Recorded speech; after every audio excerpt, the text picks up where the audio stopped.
नमस्कार।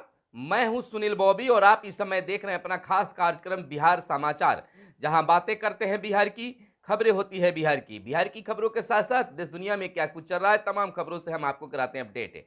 बिहार में शिक्षा रोजगार का क्या है हाल और गांव की सरकार को लेकर क्या कर रही है नीतीश कुमार, तमाम खबरों से हम आपको कराते हैं अपडेट। आपको पहली और बड़ी खबर हम राजनीति से बता दें कि बिहार के मुख्यमंत्री नीतीश कुमार जहां संविधान यात्रा पर निकले हुए हैं, आज उनका अंतिम दिन था। लोगों का यह उम्मीद थी कि आज अंतिम दिन बिहार के लिए कुछ बड़ा ऐलान होगा। इधर बिहार के ही जदयू के नेता उपेंद्र कुशवाहा संसदीय बोर्ड के सदस्य माने जाते हैं। उनके द्वारा लगातार बयानबाजी किए जा रहे हैं। उन्होंने कहा है कि हर हाल में मर जाएंगे लेकिन भाजपा में नहीं जाएंगे। यानी कि बिल्कुल ये अब साफ हो गया है कि 2024 में कुछ भी हो सकता है। जिस प्रकार से जदयू और उपेंद्र कुशवाहा के बीच बयानबाजी का तीर जारी है, तो लग रहा है कि अलग अलग चुनाव लड़ेंगे। भले ही भाजपा में जाएं या ना जाए, गठबंधन में शायद रह सकते हैं। खैर, यह तो समय ही गवाह होगा, लेकिन हम लेकर चलते हैं बिहार के खास खबर। बता देते कि बिहार के मुख्यमंत्री नीतीश कुमार ने जीविका दीदियों के लिए बड़ा ऐलान कर दिया है। उन्होंने कहा है कि बिहार के जीविका दीदियां स्वावलंबी बने, इसको लेकर हर कदम प्रयास किए जा रहे हैं। उन्होंने इस दरमियान संविधान यात्रा के दौरान उन्होंने पूर्व में ही ऐलान कर दिया था कि बिहार की जीविका दीदी बिहार के सरकारी अस्पतालों में भर्ती होने वाले मरीजों के लिए ड्रेस बनाएंगे। इसको लेकर अब स्वास्थ्य विभाग भी कार्य करना शुरू कर दिया है। इसके लिए राशि भी जारी कर दी गई है और उसका मूल्य भी निर्धारण कर दिया गया है। कोड, ड्रेस का कोड भी निर्धारित कर दिया गया है। यानी कि सरकारी अस्पतालों में भर्ती होने वाले पुरुष मरीजों के लिए पैजामा कुर्ता जीविका दीदी तैयार करके देंगी। उसके लिए 950 रुपये निर्धारित किया गया है और 5 वर्षों पर उनको बढ़ाया भी जाएगा। यानी कि निश्चित तौर पर बिहार के जीविका दीदी अब बिहार के सभी सरकारी अस्पतालों के लिए, सरकारी अस्पतालों में भर्ती मरीजों के लिए ड्रेस उपलब्ध कराएंगी, जिनका कीमत 950 रुपया ही होगा। इतना ही नहीं, जीविका दीदी को और कई अधिकार अस्पतालों को लेकर मिले हैं। शौचालय को छोड़कर साफ सफाई करने की भी जिम्मेवारी जीविका दीदी को दी गई है। यानी कि अब जीविका दीदी ही अस्पतालों की बेहतरी के लिए काम करेंगी। तो यह जीविका दीदी के लिए एक बड़ी खबर हो सकती है और आगे भी अनुमान लगाया जा रहा है कि जीविका दीदी के लिए और बड़े बड़े कदम बिहार सरकार के द्वारा उठाया जा रहा है। और दूसरी खबर हम बिहार के नियोजित शिक्षकों को लेकर बता दें। बिहार के नियोजित शिक्षकों पर कार्रवाई की तलवार लटकने लगी है। सभी नियोजित शिक्षकों को लेकर नहीं, यह स्पष्ट हम कर देना चाहते हैं कि वैसे नियोजित शिक्षक जो फर्जी प्रमाण पत्र पर, शैक्षणिक प्रशैक्षणिक प्रमाण पत्र जिनका फर्जी है, उनकी अब गिरफ्तारी होगी। उन्हें सर्विस से हाथ धोना पड़ेगा। सर्विस पर तलवार लटक गई है, सर्विस से बर्खास्त किया जाएगा। निगरानी ब्यूरो ने जवाब तलब किया है और सभी जिलों से रिपोर्ट मांगा है कि जो भी निगरानी जांच ब्यूरो में या पहले जो भी जांच में गलत पाए गए हैं, फर्जी सर्टिफिकेट है या कोई और दिक्कत है और उन पर एफआईआर करने का निर्देश दिया गया है, तो कितने पर एफआईआर अब तक हुआ है और कितने पर नहीं हुआ है। यानी कि फर्जी डिग्री वाले नियोजित शिक्षक को अब गिरफ्तार करने का आदेश भी शिक्षा विभाग के द्वारा हो गया है। यानी कि फर्जी नियोजित शिक्षक जो हैं, फर्जी डिग्रीधारी जो हैं, उन पर कार्रवाई होगी, उनकी गिरफ्तारी होगी और वे जेल जाएंगे। उनको बर्खास्त भी सर्विस से कर दिया जाएगा। तो लगातार जांच चल रही है। आपको बता दें कि 2015 से हाई कोर्ट के निर्देश पर सरकार के द्वारा, निगरानी ब्यूरो के द्वारा जांच करवाया जा रहा है, लेकिन अब तक जांच पूरा नहीं हुआ है। शिक्षक की बात कर दे कि शिक्षक भी यह कह रहे हैं कि जांच कितने लोगों का हुआ यह सार्वजनिक होना चाहिए, किन किन लोगों का जांच हुआ। तो आप केवल जो फर्जी है उनकी बात कह दे रहे हैं और बाकी जो शिक्षक अगर सही भी पाए गए हैं तो उनका भी नाम सार्वजनिक हो जाना चाहिए। नहीं तो सबकी दिल की धड़कन बढ़ी रहती है, सबको इस आस में रहता है कि मेरा क्या होगा।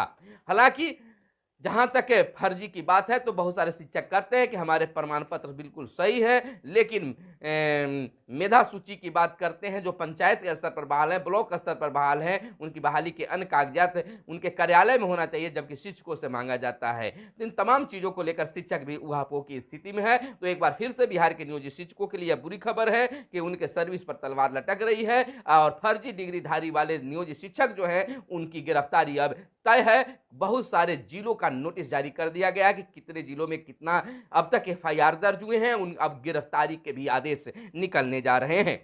इधर हम आपको बता दें कि बिहार के राज्यपाल फागू चौहान दूसरी जगह चले गए, नए राज्यपाल आए हैं और बता दें कि माननीय राज्यपाल फागू चौहान को राजकीय विदाई समारोह के तहत उन्हें विदाई दिया गया, जिसमें बिहार के मुख्यमंत्री नीतीश कुमार, उप मुख्यमंत्री तेजस्वी यादव, वित्त मंत्री विजय कुमार चौधरी तमाम लोग शामिल थे। और आपको हम यह भी बता दें कि मुख्यमंत्री नीतीश कुमार ने कहा है कि अभी समस्याएं देख रहे हैं, राजनीति की बात जो है बाद में करेंगे। समाधान यात्रा के दौरान उनका बयान आया है, बिल्कुल सही बयान है। विकास के काम में कहीं कोई काम नहीं रह जाए, इसी को देखने हम लोग घूम रहे हैं। नीतीश कुमार घूम रहे हैं और नीतीश कुमार ने गोपालगंज और पूर्वी चंपारण जिले में योजनाओं की समीक्षा भी की। कह रहे हैं कि समाधान यात्रा पर घूम रहे हैं, तो विपक्षियों ने कहा है कि केवल देख रहे हैं, समाधान तो कहाँ हो रही है समस्याओं की। बताते चले आपको कि मुख्यमंत्री नीतीश कुमार ने कहा है कि अभी हम विभिन्न क्षेत्रों में समस्याओं को देख रहे हैं, विकास के काम में कहीं कोई कमी नहीं रह जाए, इसी को देखने हम लोग घूम रहे हैं। समाधान यात्रा का यही मकसद भी है, हम लोग सभी समस्याओं का समाधान करेंगे, अभी राजनीति की बात नहीं करेंगे, इसके बारे में बाद में पूछिएगा। इधर सभी 534 प्रखंडों में होगी कनीय अन्वेषकों की भर्ती, प्रस्ताव सामान्य प्रशासन विभाग को भेजा गया है और मंजूरी के बाद भर्ती परीक्षा बीपीएससी लेगा। आपको विस्तार से ये खबर हम बता देते हैं, युवाओं के लिए जॉब की बात है कि बिहार सरकार ने हर प्रखंड में कनीय क्षेत्रीय अन्वेषकों की नियुक्ति की योजना तैयार कर ली है। इस संबंध में नियुक्ति का प्रस्ताव सामान्य प्रशासन विभाग को भेजा गया है। और इधर बड़ी खबर है, पाकिस्तान में चीनी वाणिज्य दूतावास कार्यालय बंद। और अगली बड़ी खबर हम आपको बता दें कि सभी सदर अस्पताल 8 मानकों पर कसे जाएंगे। तैयारी चल रही है, राष्ट्रीय गुणवत्ता प्रमाण पत्र के लिए दूर होगी कमियां। यह आपको बता दें कि सदर अस्पतालों में एन क्लैश मानक पर विकसित करने के लिए हो रहा है प्रयास। जिलावार भ्रमण पर निकले स्वास्थ्य विभाग के राज्य कार्यक्रम पदाधिकारी। मानक पर 2 अस्पताल देखे गए हैं, क्या है इनको प्लस तमाम चीज़ों की जानकारी ली जा रही है। आपको बताते चले कि राज्य के सभी जिला यानी सदर अस्पतालों में 8 राष्ट्रीय मानकों को विकसित किया जाएगा। स्वास्थ्य विभाग की कोशिश है कि सदर अस्पताल इन मानकों की कसौटी पर खरे उतरे, ताकि उन्हें नेशनल क्वालिटी इंश्योरेंस स्टैंड यानी राष्ट्रीय गुणवत्ता आश्वासन मानक यानी NSCAS का प्रमाण पत्र मिल सके। और इधर LAC की सुरक्षा के लिए ITBP की 7 बटालियन बनेगी। 9400 नए पद सृजित किए जाएंगे ITBP के, और एक अतिरिक्त क्षेत्रीय मुख्यालय का गठन भी किया जाएगा। चीन की सीमा पर सुरक्षा के मद्देनजर फैसले बेहद अहम भी माने जा रहे हैं। इधर केंद्र का फैसला आया है कि राज्य तैयार हो तो GST के दायरे में तेल गैस भी लाएंगे। यानी राज्य सरकार अगर तैयार होती है तो GST के दायरे में तेल और गैस को भी लाया जाएगा। वित्त मंत्री निर्मला सीतारमन ने उद्योग संगठन संघ बैठक में यह बातें कही है और GST परिषद की आगामी बैठक 18 फरवरी को होगी। कनाडा में मंदिर की दीवारों पर लिखे भारत विरोधी नारे। त्रिपुरा विधानसभा चुनाव के लिए आज से मतदान। और ICC की एक चूक से टेस्ट में नंबर 1 बना भारत। और काइन बटूर का धमाके में NIA के छापे और BBC दफ्तरों पर दूसरे दिन भी आयकर का सर्वे।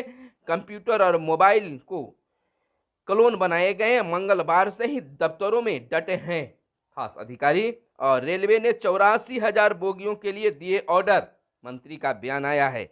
और सीबीएसई ने तिहाड़ जेल में सत्येंद्र जैन से की पूछताछ। और इधर बात खेती किसानी की कर ले तो बीज उत्पादन में आत्मनिर्भरता को बनेगी सहकारिता समिति, स्थानीय स्तर पर उत्पादन को मिलेगा बढ़ावा। बीज प्रतिस्थापन दर बढ़ाने में के होंगे प्रयास। दिल्ली के समिति पर चर्चा के बाद अब बिहार इसे कारगर बनाने के उपाय कर रहे हैं। बात अगर बजट की उम्मीद की कर ले तो उद्योगों के विकास को बढ़ेगा विभागीय स्तर का आकार। और चालू वित्तीय वर्ष में उद्योगों के विकास के लिए 1,693 करोड़ का हुआ था प्रावधान। और इधर बता दें, अंतिम दिन रिकॉर्ड धान खरीद, फिर भी लक्ष्य से 7% रहा कम। 5 और एनएच पर तय गति का उल्लंघन किया तो जुर्माना लगेगा। रफ्तार पर लगाम कसने के लिए उपाय किए जा रहे हैं। मुख्यमंत्री उप मुख्यमंत्री होंगे कार्यक्रम समिति के सदस्य। विधान परिषद की बात है, सभापति देवेश चंद्र ठाकुर बने पदेना अध्यक्ष। और विशेष आमंत्रित सदस्यों में उपेंद्र कुशवाहा भी शामिल। आईपीएस आदित्य की जमानत अर्जी खारिज। और तानाशाह से नहीं, कानून से चलेगा बिहार।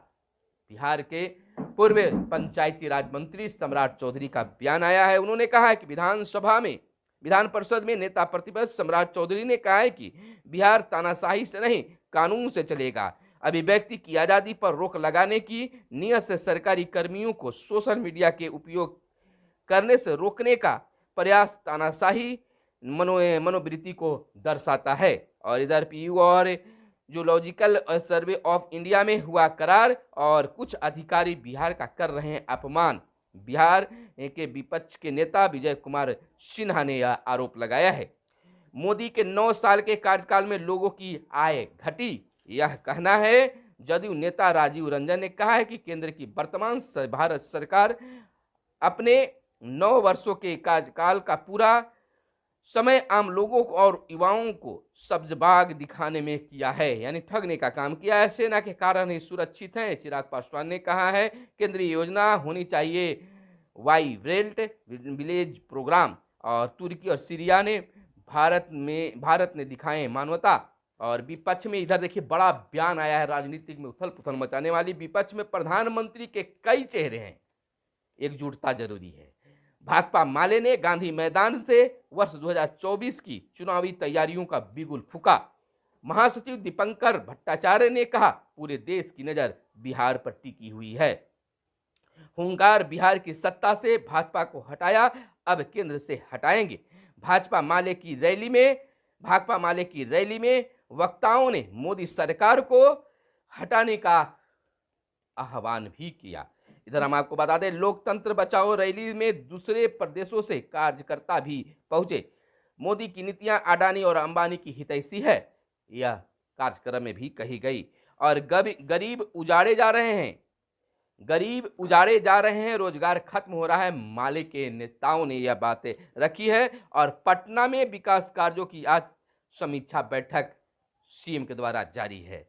मुख्य सूचना आयुक्त के लिए आवेदन भी किया जाएगा। और कुछ और खबरें हैं जो आपके लिए जानना जरूरी है। वार्षिक रक्षा नवाचार कार्यक्रम मंथन में रक्षा मंत्री ने कहा, नए तरीके से सोचने होंगे और आगे बढ़ना भी होगा। भारत नवाचार में शीर्ष पर होगा, राजनाथ सिंह का यह बड़ा बयान है। हमारा बही खाता बहुत अच्छी स्थिति में है, अडानी ने कहा है। और अगले 5 साल में 2 लाख सहकारी समितियां बनेगी। और पलामू में 2 पक्षों के बीच हिंसक झड़प। और औपनिवेशक युग में दबी भाषाएं आवाज उठा रही है। और मस्क में पालतू डॉगी को सीईओ बनाया गया। कैप्टन करण सिंह ने मैसेजिंग मॉड्यूल संचार बनाया। तो यह थी आज की खास खबरें जो आपके लिए काम की खबरें थी। इस तरह की खबरों को जानने के लिए आप हमारे चैनल को सब्सक्राइब कर लीजिए। फिर मिलते हैं अगले वीडियो में, तब तक के लिए चाहिए इजाजत। कैमरे के पीछे हैं मिस्टर आशीष और साहिल। धन्यवाद। जय हिंद, जय भारत।